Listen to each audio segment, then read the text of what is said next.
Hello loyal viewers of Watch On channel. Today I'm super excited because this is the day where I reveal and review one of my Grail watches. And of course, as you can see, we're talking about a TAG Heuer watch.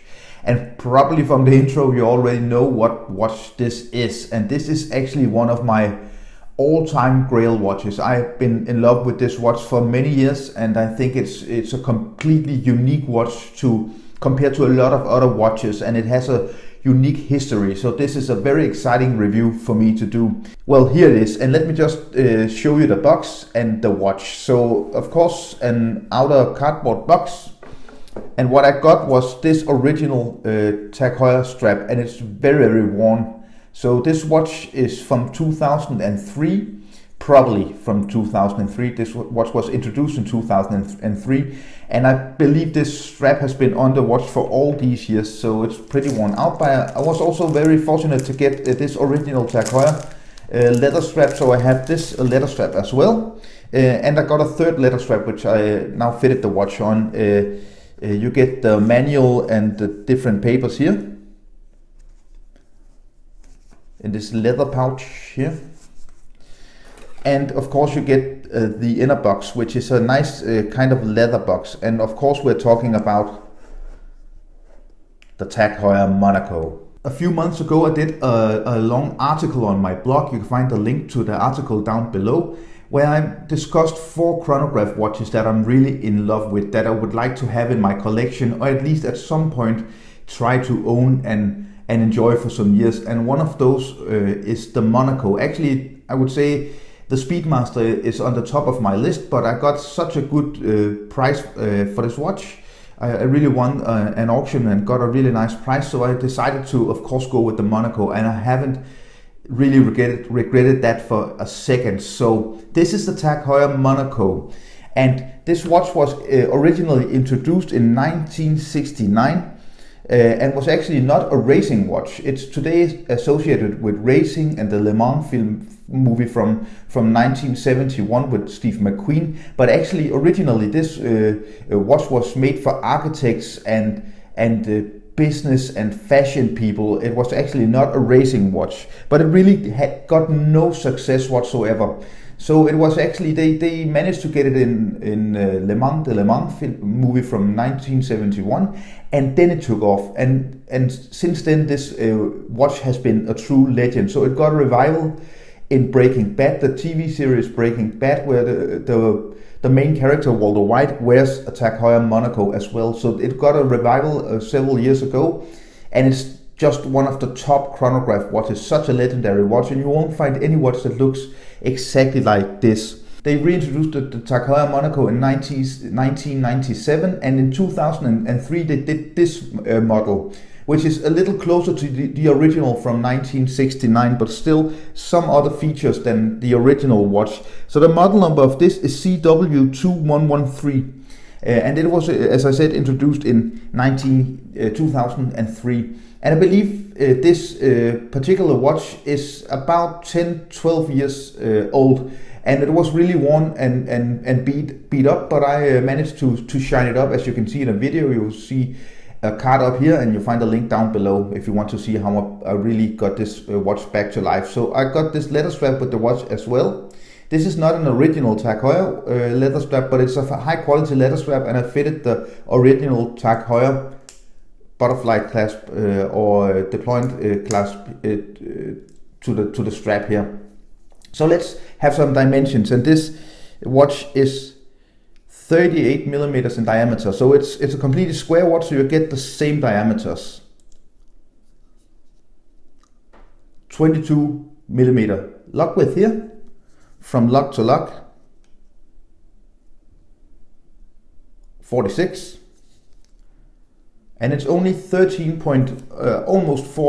millimeters thick. So that's actually, it wears quite big, but compared to the other version they came with later, they actually decided to move the crown to the left side of the watch, which it was the original placement of the crown. That was because back then, when TAG Heuer was called Heuer, they really wanted to show off and show people that we are actually able to put the crown on the other side of the watch. So look at us, we can do something that the rest of the Swiss watch business can't do. Actually, this was the TAG Heuer Monaco was the first self-winding chronograph watch ever introduced to watches, mechanical watches, because all other mechanical chronograph watches, they needed to be hand wound, but this is an automatic movement, so it is, of course, charges when you shake the watch.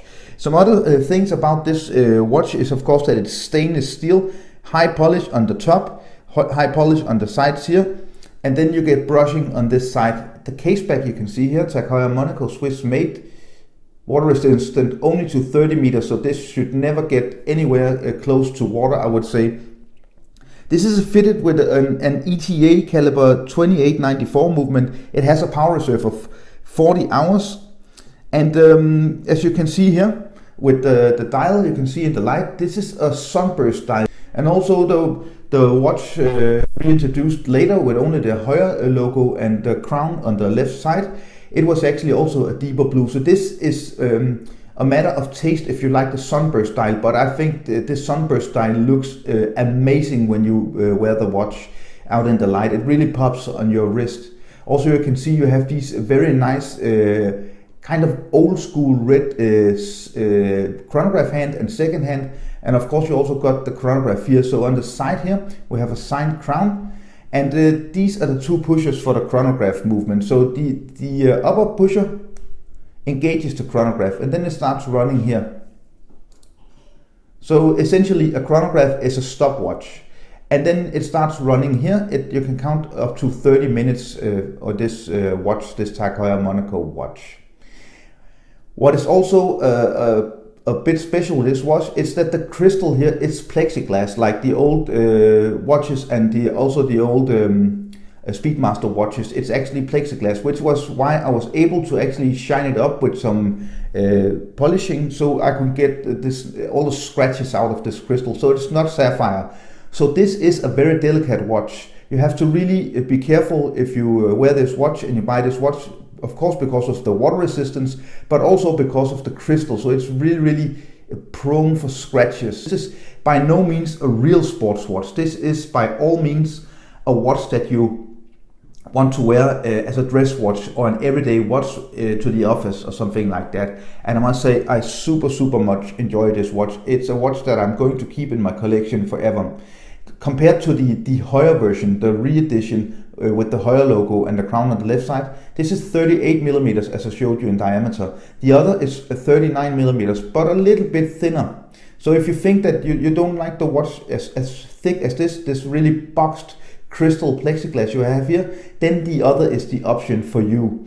I just really enjoy that this is kind of an updated version and not a direct copy of the original TAG Heuer Monaco watch or Heuer Monaco watch from 1969, but they updated it a bit. So I really enjoy the different things with this re-edition of the watch. And you can see here that you have the chronograph running here. Also, this watch, being kind of a sporty dress watch, or what you would call it, has super nice lume, which I'm going to show you now.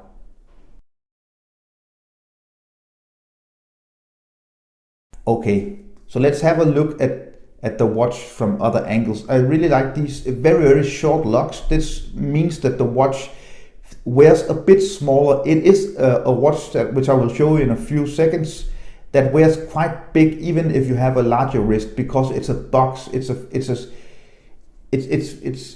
rectangular. It wears very big compared to circular watches. Again, the case back here, 30 meter water resistant. It's a screwed in case back, but with screws, which also really takes away from the water resistance. It's laser etched with the Monaco and the TAG Heuer here. But I opened the watch and looked at the movement, and everything looks really nice. So I'm actually also going to show you how it looks on my time grapher, so you can have a look at this watch on my time grapher. What this machine does, it measures the amplitude of the watch, and it measures if it's accurate. So if it measures how many seconds it's off.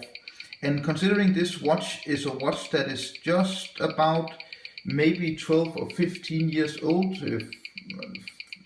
between 10 or 14 years old, I would say, this actually does quite well. It's plus 10 seconds a day.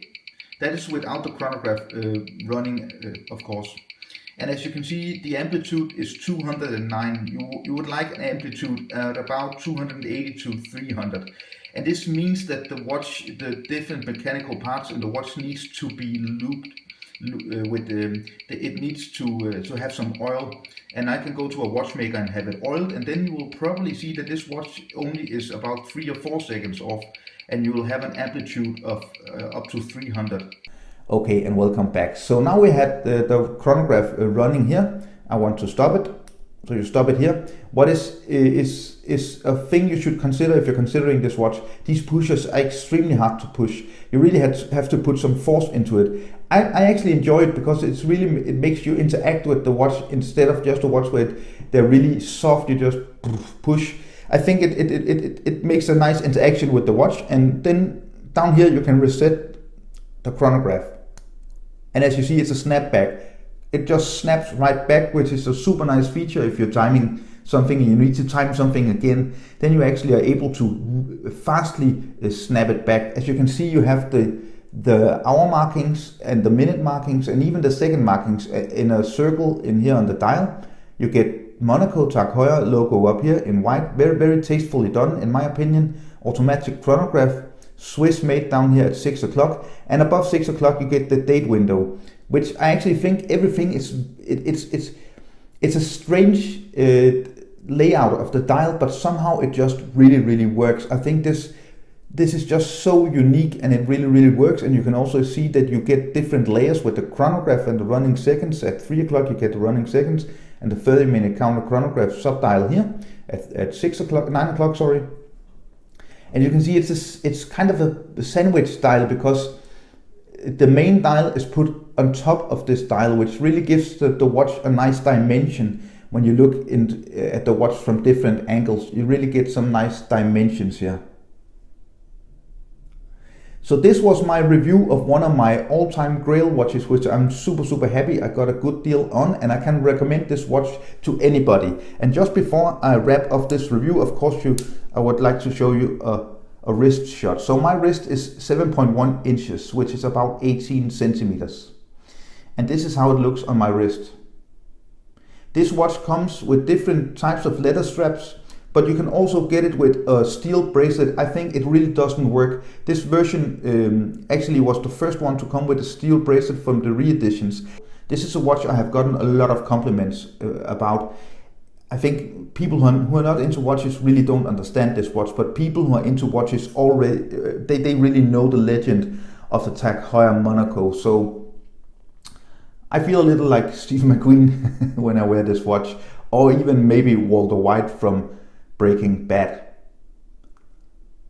So this is how it looks on my wrist. I hope you enjoyed this review. If you did enjoy the review of this TAG Heuer Monaco re-edition, please give me a thumbs up. Remember to leave a comment down below. If you haven't yet subscribed to my channel, hit the logo button down here, then you can subscribe. You will never miss another video. Follow me on Facebook, where I post a lot of pictures and articles. Read my blog, and also follow me on Instagram, where I also post a lot of pictures and different comments about horology and watches. Thank you so much for watching. Bye.